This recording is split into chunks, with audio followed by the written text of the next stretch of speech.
has taken over. Let's go. It's Ferrall. Coast to coast. Steaks, chicks, stacks. You and I are going to make a lot of money. It's Ferrall, coast to coast.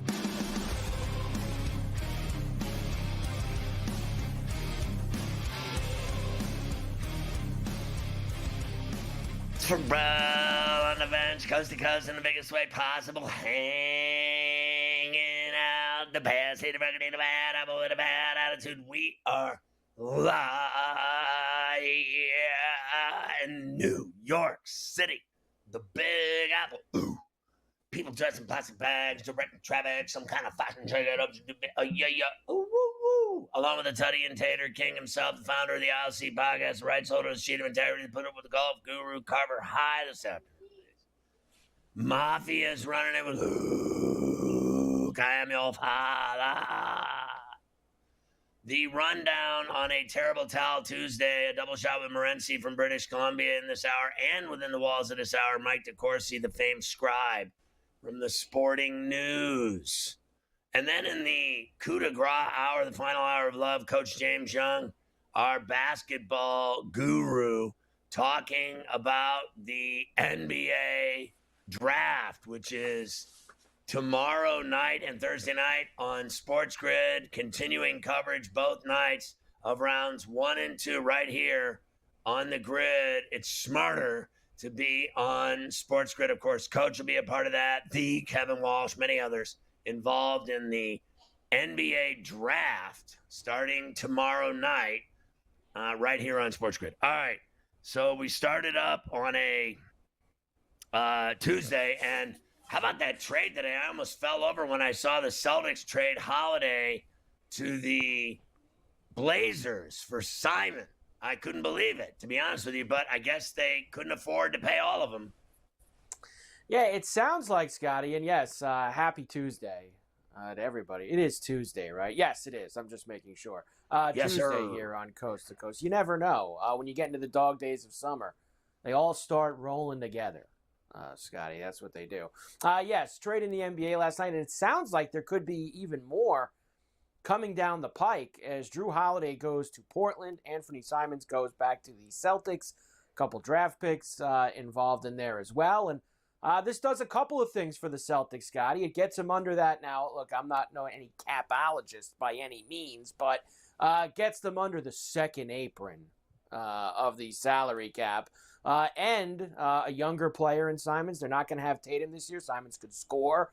And Drew heads himself out to Portland. It's funny how much he gets passed around considering he usually wins wherever he goes. It is pretty funny how often he gets passed around. Yeah, he's a great player, and I think he'll obviously make Portland better, just like he made Milwaukee better, like he made the Celtics champions. I think there's little doubt what he accomplished in Boston. It wasn't just Tatum and Brown. I thought he was every bit a part of it, and they had everything clicking on that team that won the title last year, and he was a mainstay in that lineup. That's just all there is to it. Now, he's been around.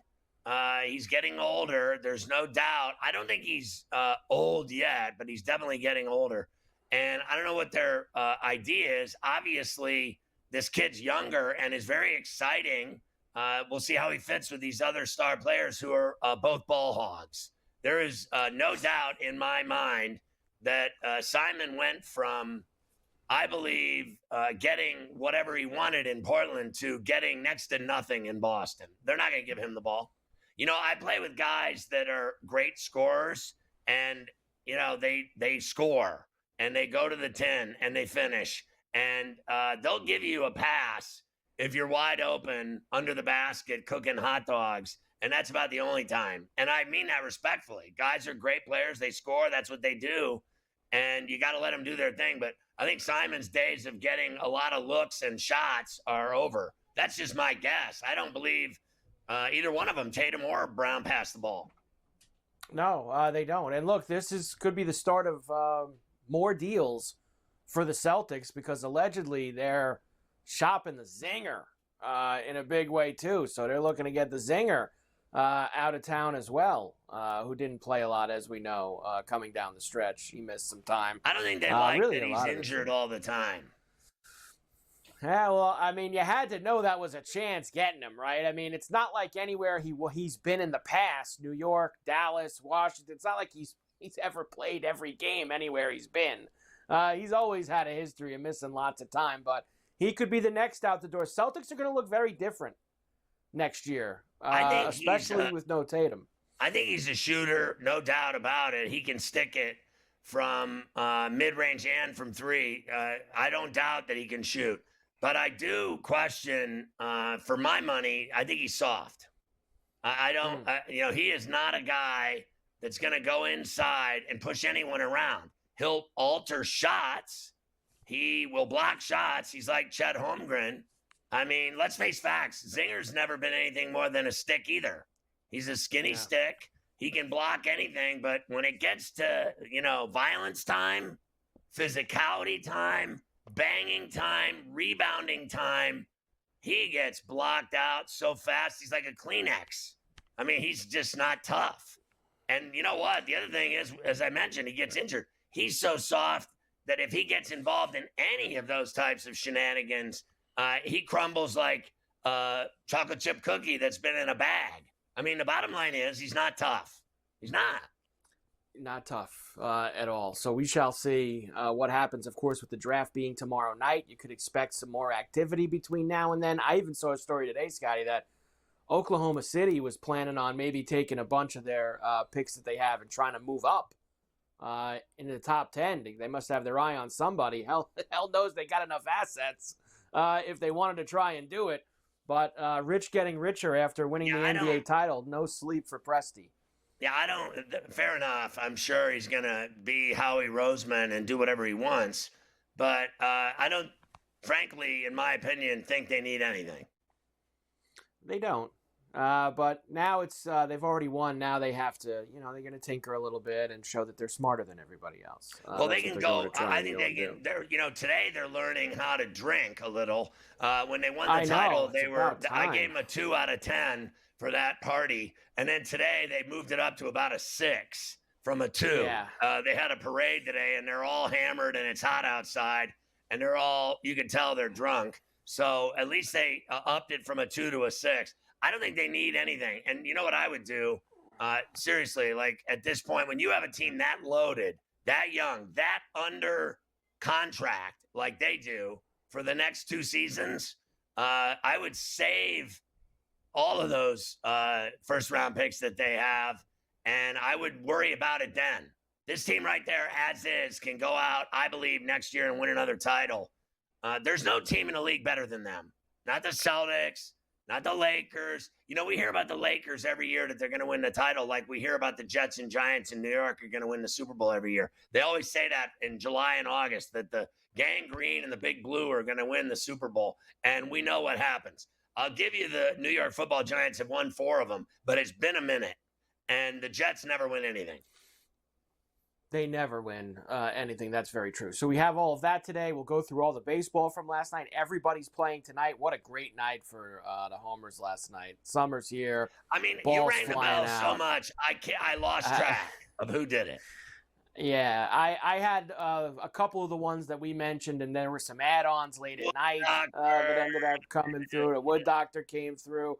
I had a big one with Tatis that I added late night, which was very nice as well. So really good night with the homers. And why wouldn't we have more Aaron Rodgers news? Pretty sure that this is his last year in the NFL. Pretty sure is what he said. We didn't need him to tell us that.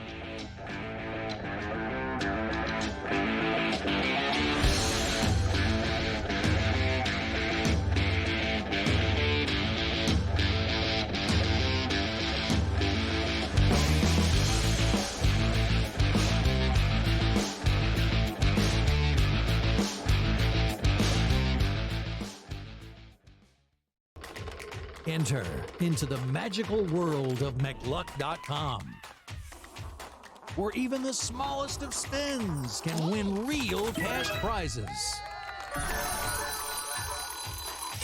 Adventure into over 1,000 of the best Vegas-style slot games. So what are you waiting for? Unlock your free welcome offer today. Join the fun where winners play and players win. dialing it back to his old days with St. Louis and Arizona. Buy or sell, Goldie will finish top 7 in fantasy first baseman. No, I'm going to say no. I think he'll fall off. Older player here, he'll be top 10, but not top 7 here. Top 10, I would say, yeah, I'd buy it. Top 7, I'm going to say no here. I think he'll put up decent numbers here. Not as good as he was. I don't think he's going to bat 340, 350 all year long. Fantasy Sports Today, only on SportsGrid. I'm with you in that you're going to have to take calculated risks. And that's what Leon Rose has been about since he's been here. And he's been measured. He hasn't been gung-ho in terms of mortgaging this franchise's future for immediate gains. They have had a prudent approach, and you're going to have to roll the dice in certain respects to get to that top level. And you're right, Donnie, when you look at next season, all things considered, you hope that they're healthy, and if they roll over, say, 85 to 90% of this roster, this is a top 3 team in the East. With Boston coming down, Milwaukee is going to come down, and so you have to figure it's going to be Indiana, the Knicks, the Cleveland Cavaliers in some sort of order in the preseason rankings. And so where they go from here, Jason Kidd is obviously the hot name right now. Both sides are interested from what we've heard in terms of Kidd and the New York Knicks. Is he that championship caliber coach to take the Knicks there? The Early Line, only on SportsGrid. Every 5 days, it's really exciting when Skeens pitches, and it's terrible watching him pitch because every time he pitches, they don't score. Having him hit the lineup probably would actually help when he pitches. There's no way to do it because you can't, but it's beyond frustrating. And the numbers will tell you, the books have adjusted. Ferrall Coast to Coast, only on SportsGrid.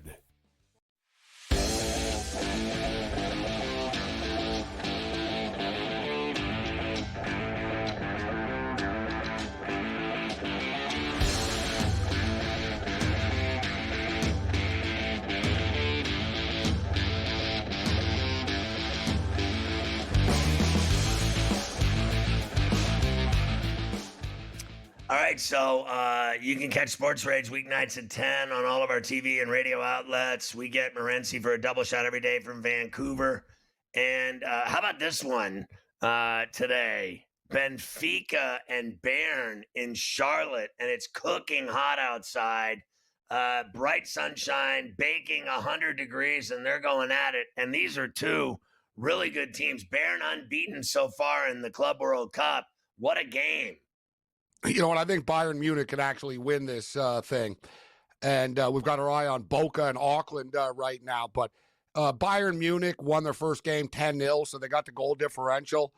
They win Benfica just scored. Whoa. And Benfica scores early on Bayern. You know what's crazy? Benfica could actually win the group, Scott, if they win this game. And they really haven't looked great in the tournament. They kind of struggled. They won 6-0 against Auckland, but they were favored by 6.5, 5.5, 6. They scored a bunch of late goals. They had a draw with Boca earlier. But, Scott, this tournament, this FIFA Club World Cup tournament, is a lot like the Four Nations hockey was, right? Remember, like the Four Nations hockey, people thought it was like the greatest thing ever when it was done. Like, like it did better in the Stanley Cup Finals. Yeah, like way better. Way better. Like people thought, oh, this is amazing. We got to do this more. And going into it, Scott, you could buy tickets for like $60, right? There was no hype in Montreal about it. There was no hype. People and that's where they had the games. Like leading into it, tickets were available. They were like, They were pushing, hey, come buy tickets, come buy tickets. And Boston too, right? Same thing in Boston. There wasn't much of a buzz. Yeah. Fast forward to the championship game. Scott, tickets were like $2,500 to get into the building, right? The Four Nations is a lot like this FIFA where it's a cash grab. This is dumb. Why are we doing this? To, wow, this is pretty effing cool. And anyone was watching these games, man. Last night, Inter Miami, Hard Rock Stadium against the Brazilian side, Palmeiras, not an empty seat in the house. When's the last time Hard Rock Stadium in Miami was sold out, Scott? Dolphins don't sell it out. It was when the Yankees played the Marlins in the World Series in 2003. Yeah, you're I was right. there. Like that long ago. You know what I'm saying? So there's a fun buzz about this, and this is for degenerate gamblers right now, guys. But so the Boca Juniors they need to score like 7 goals. And they're screwed if Benfica win, but I think Bayern will still come back probably. But so, Scott, they need to score 7 goals to advance. And this Auckland team, the players make $90 a week. They're a semi-pro team. They lost 10-0 to Bayern. They lost 6-0 to Benfica. Still scoreless right now in the 14th minute against the Boca Juniors. Yeah, that one's underway. I got to ask you, and just so we're clear, there's other games today. I had them up, and then it's LA Football Club and Flamengo, that Brazilian team, and then Tunis and Chelsea. Those games are tonight at 9:00, both on DAZN. This other one, the Boca Juniors are on DAZN. In America, this Bayern game is on TNT right now. So I want to ask you, that shirt you have on there, that Expos jersey, like when you left, if you left your condo today with that on, how many fans and women would chase you down the street like you were Elvis? I mean, how many do you think would attack you? Could you make it down to the corner for a betting slip? It is pretty sharp. You know what I mean? Like, could you make it to the corner store and back without being, someone might tear it right off of you. You'd be naked in the street. It's funny you say that, actually, Scott, because that actually nearly happened to me once with an Expos jersey. But that's another story, actually. That's a little out there, a little graphic. Yeah, a little graphic. But now, you know what? I'll tell it. It's actually kind of funny. So I just got in. It was I don't remember the year because I just started. It was like 2002. And I used to live with a bunch of dudes in a band, and they had, a bunch of hangers on and stuff were always hanging around. And I wanted to get out of this place, Scott. So I finished my radio show and I'm walking down the street, and outside of a Burger King, I see like this sort of hustler, like dealer type dude.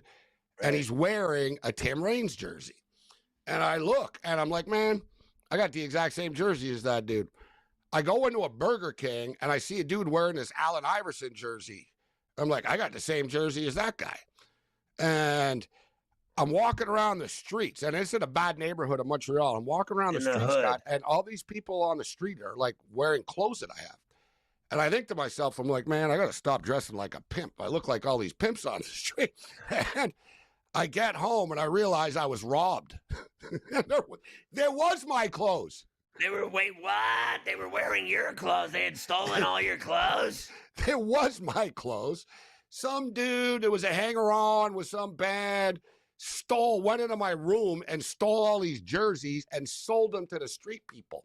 Oh, my God. So you saw them all wearing your clothes that your roommate stole from you. Oh, and there was a Michigan jersey that I loved, and I see this dude. I'm like, oh, God. What did you do to him? Did you beat his ass? I went up to the dude on the street, and I told the guy, I said, you're not going to believe this, but I said, that's actually my jersey. And he goes, yeah, really, huh? And I'm like, yeah. I said, listen, I don't want it back. And I'll never forget, there was like a blood stain on it already. I was like, man, my poor clothes. Yeah, my poor clothes. But yeah, that's a true story, Scott. I was walking down the street, and I saw someone wearing an Expo jersey, and that's how that story started. My guess is you wouldn't make it down the block and back with that on without having some kind of interference. I think you agree. Listen, Pittsburgh and Montreal, like Sherapan likes the Expos a lot, and it's funny, he knows all these Expo players from the 70s, 80s era. Growing up too, Scott, I love the Expos and the Dodgers, but the Pirates, like, I didn't dislike the Pirates. They were too cool not to like, bro. With that hat and Kent DeColvey and Dave Parker and Pops and Willie Stargell. So it's funny, I think people, like, if you ask them what their favorite jerseys are, the Expos are right up there, bro. Like, there's no, it's one of the best baseball jerseys ever. But people love that Pirates gear too, bro. I mean, that old school Pirates gear is sweet. I'll never forget my friend Chuck D from Public Enemy. He would always perform live with the pirate hat on. Yeah, he would do my show through the years. I always liked Chuck for wearing the pirate hat. So we got another shot with Morency coming up.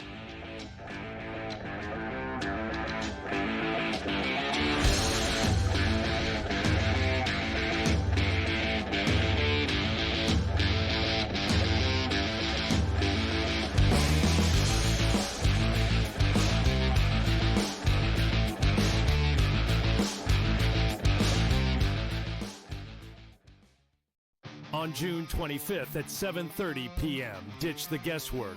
Ben Stevens, Kevin Walsh, James Young, and Tom Vecchio have your NBA draft betting coverage pick by pick, bet by bet, all night long. We got all the insights and expert analysis because betting blind isn't a strategy. Coverage starts at 7:30 p.m. on June 25th, only on SportsGrid. Oklahoma City now becomes one of 4 NBA teams ever, one of 3 NBA champs ever to win at least 84 total regular season and postseason games. It's just the beginning, Ben, and you just look at a team with, these guys at such a young age, and, Chet's got a team option, Ismail Dieng has a team option, Jalen Williams team option, Keyshawn Wallace team option. Hey, Ben, they're all coming back. The Early Line, only on SportsGrid. We are seeing unbelievable temperature surges over the past couple days. So I wanted to ask you this question to let the people know, how do we account for that in our handicapping?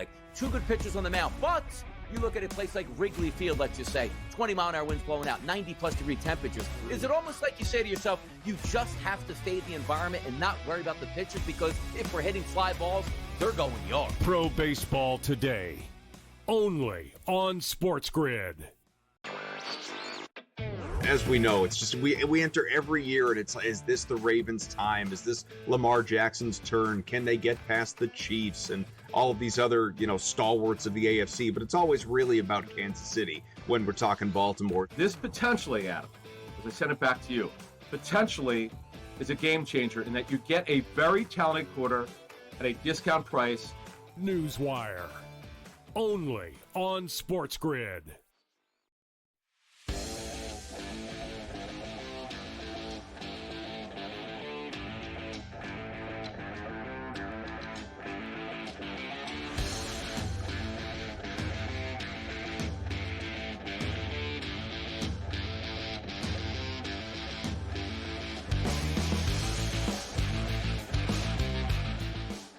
We're talking to Morency. I was always good friends with Joe Thornton. Jumbo just got into the Hockey Hall of Fame.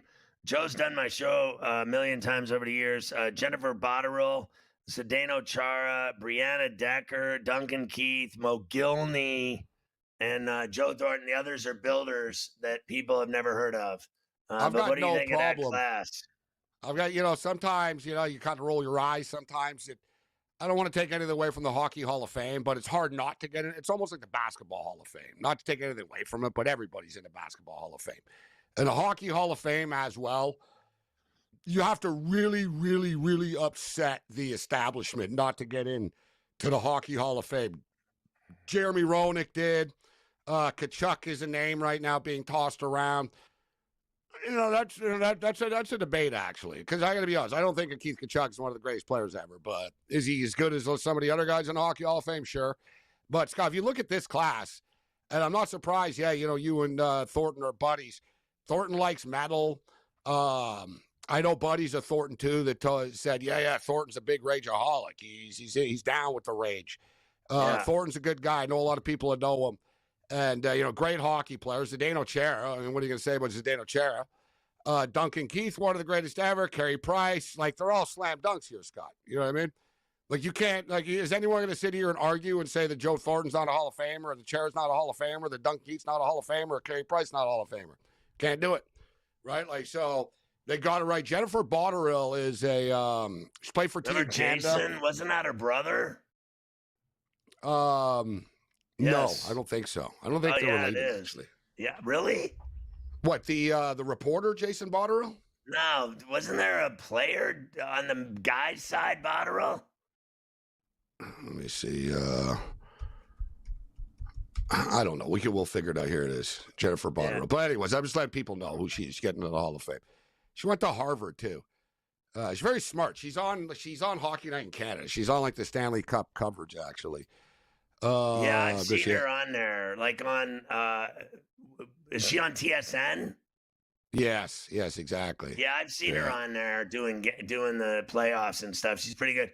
All right, let me ask you about this trade in the NBA. Not the one that Holiday, we already saw that go for Simon. But just now, the Pelicans traded C.J. McCollum, Kelly Olynyk, a future second-round pick to the Wizards for Jordan Poole, Sadiq Bey, and the number 40 pick. So Jordan Poole moves again. He's moved twice since Green punched him in the mouth. You know what? So I guess they figure that Jordan Poole sort of replaces Brandon Ingram, right? Brandon Ingram didn't play last year for the most part, but Brandon Ingram's on the Raptors right now. So they bring in a new scorer. Say what you will about Poole, he can light the bucket up, Scott. Right? He can score. Yeah. But to me, this is like, all right, the Pelicans are a train wreck of an organization. Let's just call it out for what it is. And the Wizards, I don't know, this builds a little depth here, Scott. I mean, if there was a team that got like just absolutely devastated by the NBA draft lottery, it was the Wizards. Not only did they not get the first pick, where they have like the sixth pick. You know what I mean? The like, sixth. Yeah, like it's just a complete nightmare for the Washington Wizards in this draft. Speaking of the draft, too, Scott, they're going to get Ace Bailey at 6. That's where he's going to fall to. Yeah, do you believe that? Do you really think that Bailey's going to fall? I didn't believe it when I first heard it, but it sounds to me like Philly's not interested in him. This thing with Bailey is, and Boca just scored their first goal in the 25th minute. The thing with Bailey is, Scott, he's refused interviews and meetings with every team. So I don't know what his method, like he bailed on the Sixers the other day. The Sixers are drafting third. I know. All right. So supposedly he refused to meet with anybody after the top 3 because he believes the top 2 because he believes that he's a top 2 pick. You're not. Like, figure it out, bro. You're not. But I don't think he falls to 6. And I don't want to be put off by that, Scott, that he blew the Sixers off in a meeting. Because if the Sixers like him, I mean, isn't he the third best player in the draft? I mean, well, him and Harper. He is. I said that the other day on the show that he's still the third best player in the draft. And I got to tell you, after literally when you get down past 9 and 10, I mean, it gets real sketchy. I mean, it does. Oh yeah, it does. Hey, my bet is Malawak, the kid from Duke, gets taken by the Toronto Raptors with the 9th pick overall. That's a little bet. I got plus 250.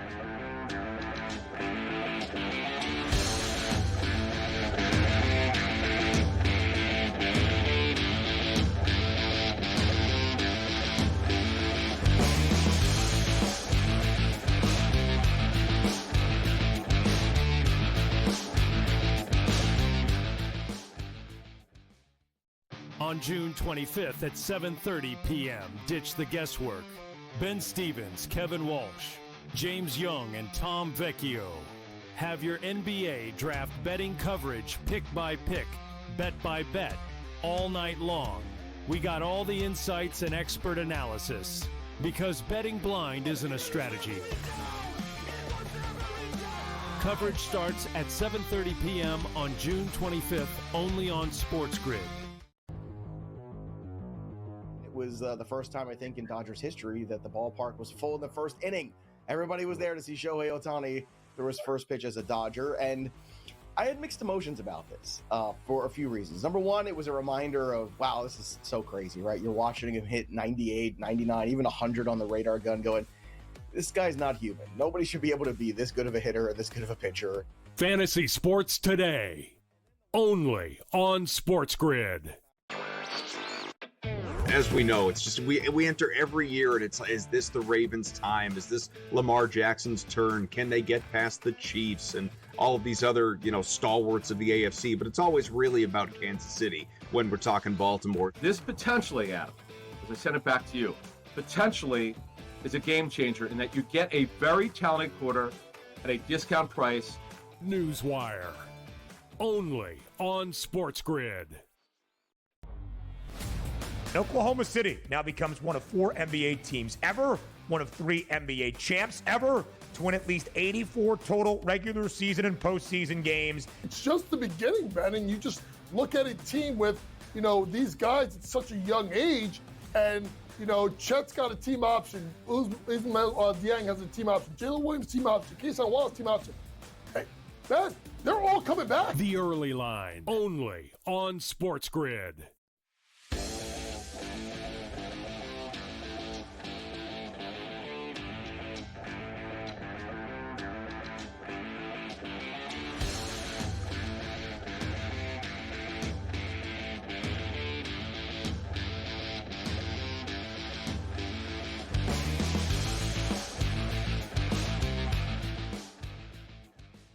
Mike DeCourcy, the famed scribe from the Sporting News, joins us weekly here on Coast to Coast. You can also catch him during the college basketball season on Fox Sports, college hoops coverage, and the Big Ten Network. He's on the take for the Indiana Hoosiers and for Ferrall because he's from Pittsburgh.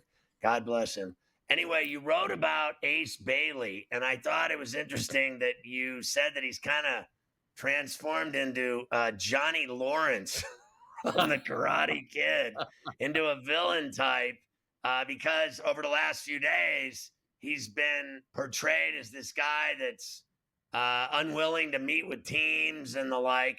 But I only care about his basketball prowess. Although I have to say, and I know Dylan Harper, I watched him train every morning for about 2 years where I play ball. He would be with his trainer shooting in the morning at 5 a.m. When we got there at 5:30. I'd always see this kid. And I mean, I used to sit and watch him, Mike, and I was like, oh my goodness. I saw him hit like 100 straight threes. And I was like, I've never seen anything like that before in my life. And he was right in front of my very eyes. I played against his brother that obviously made it at Rutgers and into the league. And I knew Dylan, but, you know, he's number 2 automatic. Why couldn't Dylan Harper and Ace Bailey win together was what threw me off. I can never understand how average they were. That team was awful. Well, I think it starts with the fact that they didn't have a lot beyond those two. I think it was hard for Rutgers to be Rutgers. Rutgers got to be successful in the Big Ten over the previous few years by being this lunch pail type of team that worked hard on both ends of the floor, especially at the defensive end, were never elite offensively. That was hard to instill into a couple of 5-star freshmen in short order. They had less talent around them. After Cliff Amore decided to go to Alabama, they lost a lot of what would have made them a successful team. And also Dylan was hurt a lot, and they didn't get a lot of health as a result of that. Ace came into the year hurt, so he missed a lot of the preseason prep. It just didn't work. And honestly, Scott, the history of this circumstance where you aren't used to having these guys, these not just 5-star guys, but like the very cream, the guys who are going to be lottery picks. If you're not used to having them in your program, you usually fail. When you go back to Washington with Lorenzo Romar, when it ended up costing him his career, we've seen a lot of coaches that were fired very close to having those sorts of players on their team. And it's not a great situation. So I don't look at those two guys as what Rutgers was this year. I look at them as prospects, irrespective of what they did in terms of their team success. And I think Dylan is a great prospect. He fits the mold of what the new point guard is, the Shai Gilgeous-Alexander, Tyrese Halliburton, 6'5", 6'6" guy, except he's more physical than either player. And how that comes into play and how that works for him, we will see. But he's physically stronger than either one of them. And then Ace is it's phenomenal to see what's the narrative that's happened with him over the last week and a half, because I talked to Steve Peichel probably before that really started to go. And Steve is like, this kid is the best kid that I have. He is just wonderful. He says the best explanation of it is, he said, we have like 26 student managers in our program. And I think I know most of them, but I don't know all of them. And he said Ace knows every single guy because that's the kind of guy he is. He connects with people around him. He plays with great joy. That's something that Fran Fraschilla from ESPN told me in the article. He's not the player he's being portrayed as. They seem to be trying to get him to go to a certain direction, and I don't know what that direction is, Scott, but I don't understand it, because what you should be trying to do is go as high in the draft as possible. The difference between the number 3 pick and the number 6 pick doesn't seem like much, Scott. Over the first 3 years of the contract, the rookie scale contract, it is $8 million. That's like playing a full year for free. Why would you do that voluntarily? Yeah, it makes no sense at all. I have to ask you, how big is he? There's been so many lies about his size, and why. I don't understand why people. is it that people are doing this to him or that he's doing it to himself? Well, it seems to be the direction he's getting from those around him. I mean, because I don't think that somebody said, "Hey, Ace, we want you to go ball in Philly," and he said, "No, I don't want to ball." That's not who he is. You roll a ball out at him, and he's going to go. So someone's that is handling him, agent, manager, whatever, is saying, "This is how we're going to do this." It doesn't make any sense. It doesn't fit with his personality, and it doesn't fit with his taste for competition. He loves to play. So I don't understand that part of it. The height part of it is not a big deal. Look, everybody plays in shoes, and everybody's height as listed on their roster is the shoe height. Why the NBA does this, and I think it's because they get a little buzz out of it. Oh, look, he's only 6'7.5".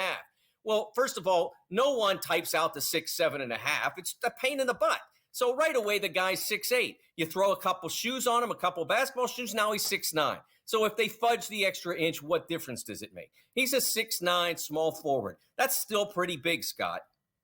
Yeah, there's no doubt about it. Speaking of big, how about your guy, Derek Queen? We saw him take his game to an entirely different level at Maryland last year. He was really phenomenal, and teams have to be licking their chops at this guy. Except that they aren't, Scott. And one of the reasons is, yeah, I mean, I think you're seeing him mostly projected into double figures, 11, 12, I think is the consensus. And maybe somebody will surprise us and say, no, I see what DeCourcy's seeing. I agree with him. We're taking him higher because I think Derek Queen is a special talent. He has a gift for the game that is rare. It's not measurable. It's a rare gift. He doesn't jump high. He was measured, I think, at 28 inches in his max vertical. That's not high. That's the kind of thing that makes it difficult for you to be a great shot blocker.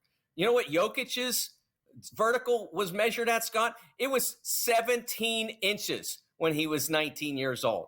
And yet he somehow is the NBA MVP. Now, I'm not saying that that's where Derek Queen is headed, but I think it's showing that it can be overcome. And Derek has a lot of the same skills. Again, not to that degree, but a lot of the same skills. Now, he'll have to become a better shooter. In order to succeed, I think he made 17 threes as a freshman at Maryland. It's going to have to be better than that. But that's not uncommon for a guy his size who's been playing as a center for his entire career all the way coming up. Even when he was at Montverde, he's still the center, and he's surrounded by a bunch of perimeter guys like Cooper Flagg. So he's not going to get a lot of opportunities to get out there and stretch it. So it's something he'll have to work on now. But if he has that hunger, and this is something that I say with a lot of players, I don't know the players and how desperately they want it. But in order to become great in the NBA, Scott, the first paycheck can't move you. The second one, the third one, the first year, none of it can move you. The only thing that can move you is what moves Kevin Durant and moves LeBron James, and that's the hunger to be great. If you have the hunger to be great, and if Derek Queen has that hunger, I think he'll be special. How big was the DeCourcy birthday celebration over the weekend? It was pretty small, but it was nice, Scott. Absolutely. I went to see Camelot. It's a musical I've always wanted to see. It was here in Pittsburgh at the Civic Light Opera, so I saw Camelot, and it was a great experience. We loved it. I've been there to the Civic Light Opera. That is fantastic. I'm glad you had a nice 40th birthday, Mike. Congratulations from all of us at Coast to Coast. Real quick, have you been watching the Club World Cup and the Gold Cup? I was at the Juventus game last week, so I have been watching it all and looking forward to the quarterfinal against Costa Rica for the U.S. in the Gold Cup and to the Club World Cup, getting down to the real meat of it. This early part not been great. Happy belated, Mike.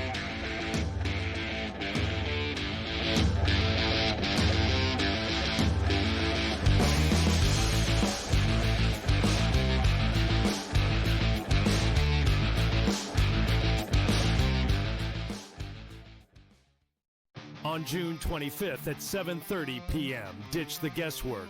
Ben Stevens, Kevin Walsh, James Young, and Tom Vecchio have your NBA draft betting coverage pick by pick, bet by bet, all night long.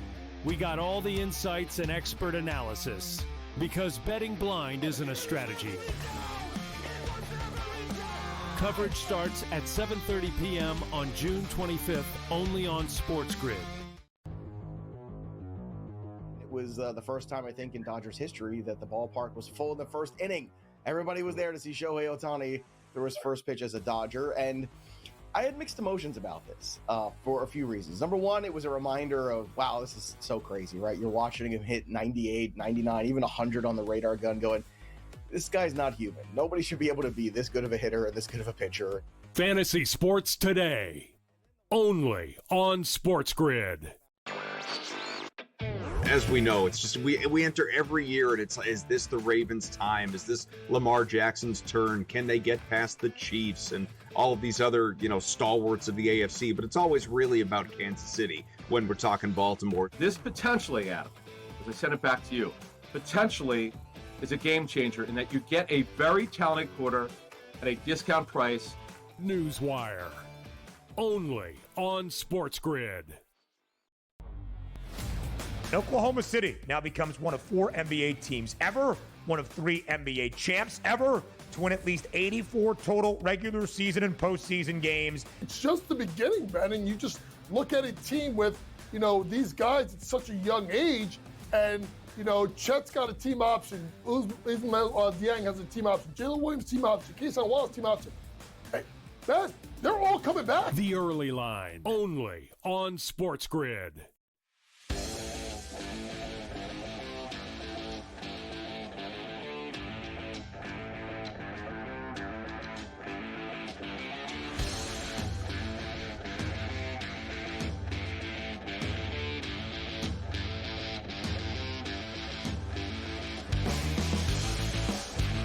I got cashed a couple of tickets last night that were nice. The Reds were one of them at plus 105, and I hit that Cardinals win over the Cubs. Those were 2 that I was invested in. One of my failings was the Red Sox game. The Angels beat their ass out in Anaheim. But why don't you start baseball with that big Reds win over the Yankees last night, a Great American in the Queen City? Yeah, we can start there, of course, as the Yankees came into town. And they got to see Ellie De La Cruz on display in firsthand. Just a double short of the cycle. He had an RBI triple. He had a single. And he had a big fly on FanDuel Sportsnet. His sister in San Diego, who was his caretaker. Driven to right. Judge in steep retreat. Gone for De La Cruz. Triple, single, homer, his team leading 18th. He has erupted tonight. It's 5-1 Cincinnati. 3 RBIs, a couple of runs. What didn't this guy do last night? I saw that shot to right late in that game, and it was nice. I had him at plus 105, so I'll take it. And Judge did hit one in the first inning into the second deck. But that was it. The Yankee bats were very quiet after that. In fact, they left a small village on the base paths the rest of the night. They had several opportunities with runners in scoring position, and they were just not able to get it done. I wonder what they're going to do tonight against that Chase Burns kid. They brought him up, and he's their top prospect. This guy throws gas, apparently. I can't wait to see how he does tonight against Rodon in his first big league, let's face it, start, right? Like, they're bringing him up. He barely pitched in AAA. I'm waiting for the Yankee lineup. I'm interested also to see who, because now the Yankees have like these, someone's got to sit every night. Usually there's a couple guys that got to sit. They can't play all these guys on a nightly basis. So I'm interested to see what lefty bats Boone's going to put in there tonight against the rookie Burns making his first major league start. Also last night, Orioles beat the Rangers 6-0. Man, were we wrong on Trevor Rogers. 8 innings, 3 hits, no runs, 4 Ks. The Rangers couldn't touch him all night. Tremendous performance by him. Braves beat the Mets 3-2. Look who it is again for the Braves. Win or lose since he's come back, Ronald Acuna Jr. just continues to mash baseballs on FanDuel Sportsnet. Ronald gives this a ride to center field. How far is it going to go? Far enough to make it 2-0. Acuna has done it again. Have you ever seen anyone celebrate like this guy? From the minute he flips the bat, his trounce around the bases takes forever, and he he literally celebrates the entire time. He's like, he's a bird. He flops his arms. He does all this stuff. Put him in the home run derby already. He does have a very animated. What is that he does between short and third? He does like a stops and does like a little dance there, and the old school, the old baseball fan probably really doesn't like that. I don't like a guy stopping and having fun. You're not allowed to have fun out there. Back kids, in get my out of day, my yard. We'd throw at that guy next time he came up. Who are you to dance between Keep your second balls and out third of my base? yard. Calm down. Like you said, like we said this yesterday, put the guy in the home run derby one way or the other. Let him have some fun. It's in Atlanta. Get serious. Meanwhile, the Mets, they have big problems. They have now lost 9 out of 10. They've lost all 4 games to the Braves this year. They are having a very tough time right now. Why don't we check in with Mets manager Carlos Mendoza and see how he feels? Yeah, I think it's a combination of a lot of things. Especially when you're chasing a lot. And it feels like during this stretch, we're getting down early in games, and then the at-bats are pretty much completely different. Whether you're spending a lot of times on defense, and then you want to give your starter a little bit of a break, and then they're getting ahead of you, and then we're obviously not creating enough traffic. And I feel like, it's the reality. Once the bottom of the lineup, we're having a hard time creating opportunities, we're relying pretty much on the top 4 or 5 guys. And then if those guys in the bottom are not able to get on base, that's why we're having a hard time scoring runs right now. So what? And then, I think tonight, they're already 0-4 against the Braves, and they're going with Frankie Montas is back. Isn't that about right? He's making his first start of the season tonight, and let's just say he got completely smashed in his rehab starts at AAA. Completely smashed. I have to say, I had the numbers earlier, and they are just dreadful, what he has done. Oh, here we go. 13.19 ERA, 26 hits, 8 homers, 8 strikeouts. That's in 4 rehab starts. He gave up 8 homers. I mean, you got to be. That is Give me not the Braves. Ideal for him tonight against that Brave lineup, that's for sure. Elsewhere, Diamondbacks beat the White Sox, a cool 10-0 win for them. Pavin Smith getting hot for the Diamondbacks. Not 1, but 2 homers last night, the first one on Diamondbacks TV. The 1-0. Pavin slams it to right, way back, and say goodbye. Pavin Smith way out of here, and it's 5-0 Diamondbacks. Oh, he hammered that one. Wow. There you go. Pavin Smith, who nobody's ever heard of. Well, here's the problem for the Diamondbacks, who have been playing a little bit better. They got guys, they're dropping like flies, basically. So Corbin Carroll's going on the IL. He's got a fracture in his wrist, so he's going to be finished for a while. Eugenio Suarez, who's been red hot, as you know, he got hit by a pitch last night and had to leave the game. And it said negative X-rays, but he is not in the lineup tonight, Suarez, so he's not playing. Josh Naylor left the game with a shoulder problem last night. He is in the lineup tonight, so I guess he's doing a little bit better. But that's a lot of their big bats that I just mentioned that are currently on the mend for Arizona, who needs all the wins they can get right now. Yeah, and how about Noah Syndergaard? I thought how long has he been out of baseball? I thought he was going to be in the Mets Old Timers Day game this summer. Now he's pitching with the White Sox this season.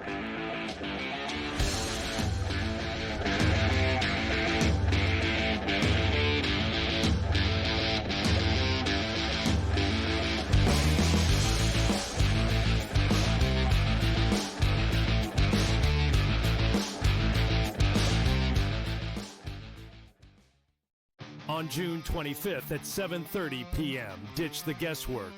Ben Stevens, Kevin Walsh, James Young, and Tom Vecchio have your NBA draft betting coverage pick by pick, bet by bet, all night long. We got all the insights and expert analysis, because betting blind isn't a strategy. Coverage starts at 7:30 p.m. on June 25th, only on SportsGrid. It was the first time, I think, in Dodgers history that the ballpark was full in the first inning. Everybody was there to see Shohei Ohtani throw his first pitch as a Dodger, and I had mixed emotions about this for a few reasons. Number one, it was a reminder of, wow, this is so crazy, right? You're watching him hit 98, 99, even 100 on the radar gun going, this guy's not human. Nobody should be able to be this good of a hitter and this good of a pitcher. Fantasy Sports Today, only on SportsGrid. As we know, it's just we enter every year and it's, is this the Ravens' time? Is this Lamar Jackson's turn? Can they get past the Chiefs and all of these other, stalwarts of the AFC? But it's always really about Kansas City when we're talking Baltimore. This potentially, Adam, as I send it back to you, potentially is a game changer in that you get a very talented quarter at a discount price. Newswire, only on SportsGrid. Oklahoma City now becomes one of 4 NBA teams ever, one of 3 NBA champs ever to win at least 84 total regular season and postseason games. It's just the beginning, Ben, and you just look at a team with, these guys at such a young age, and Chet's got a team option. Ismail Dieng has a team option. Jalen Williams team option. Keyshawn Wallace team option. Hey, man, they're all coming back. The Early Line, only on SportsGrid.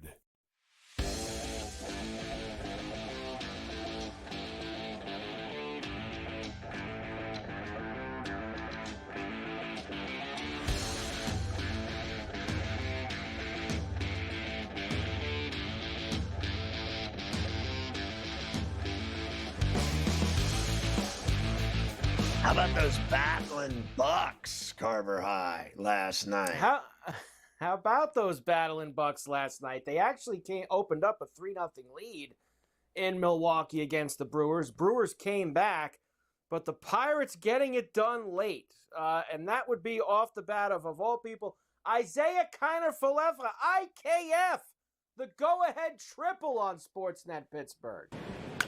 Oh, this is hit toward the right field corner. If it's fair, it's extra bases. It's a fair ball.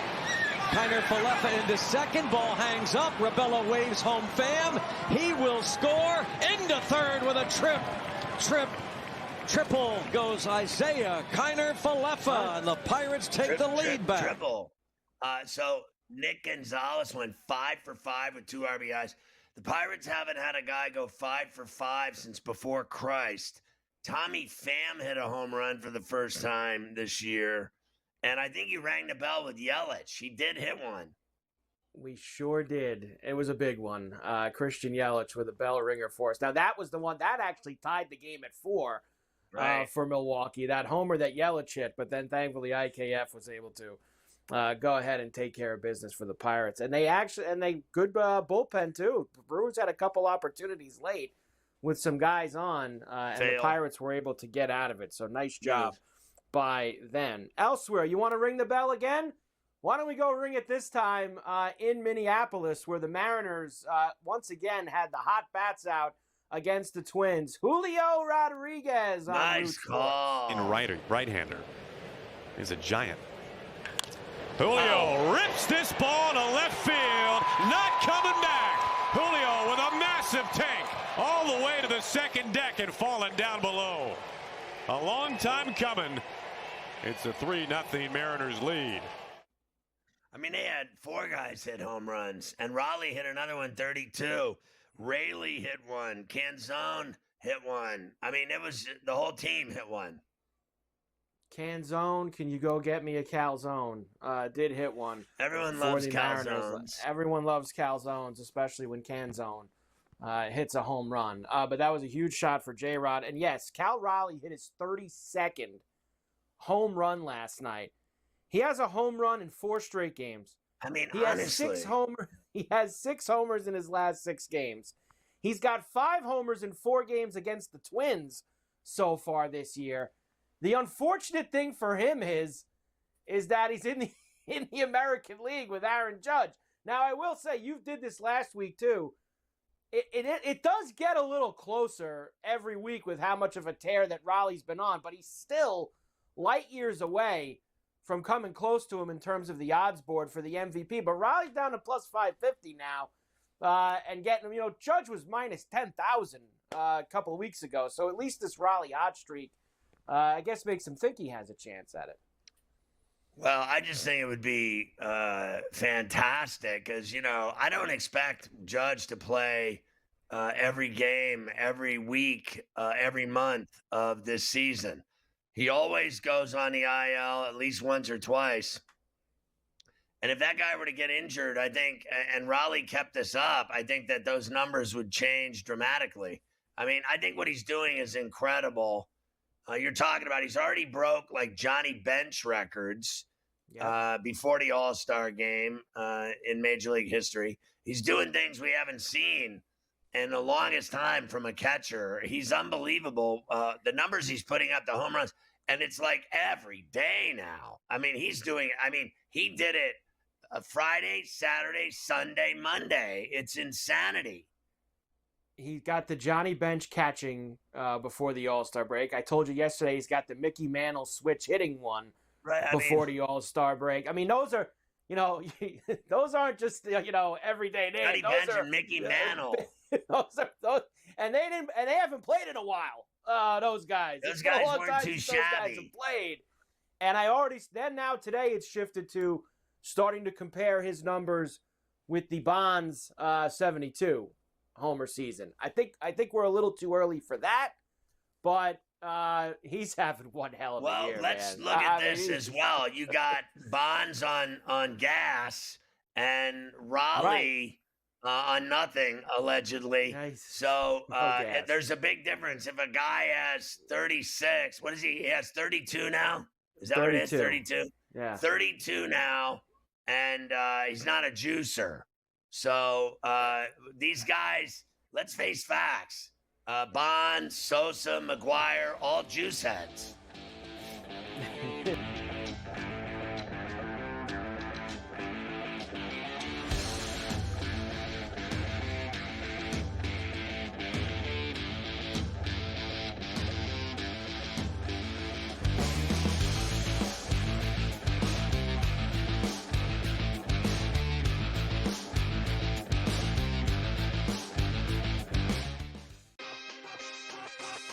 Here we go at Oakmont. Let's start with the course. What do we know about this course? How long is the rough, and does course history come into effect for you this week?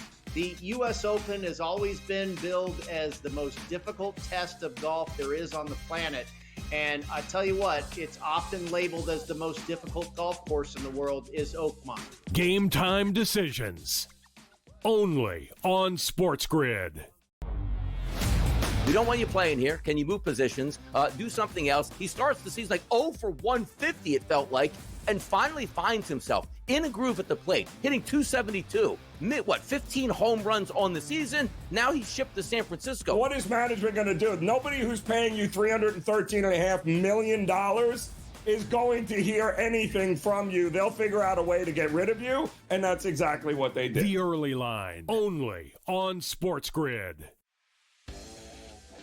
Every 5 days, it's really exciting when Skeens pitches, and it's terrible watching him pitch because every time he pitches, they don't score.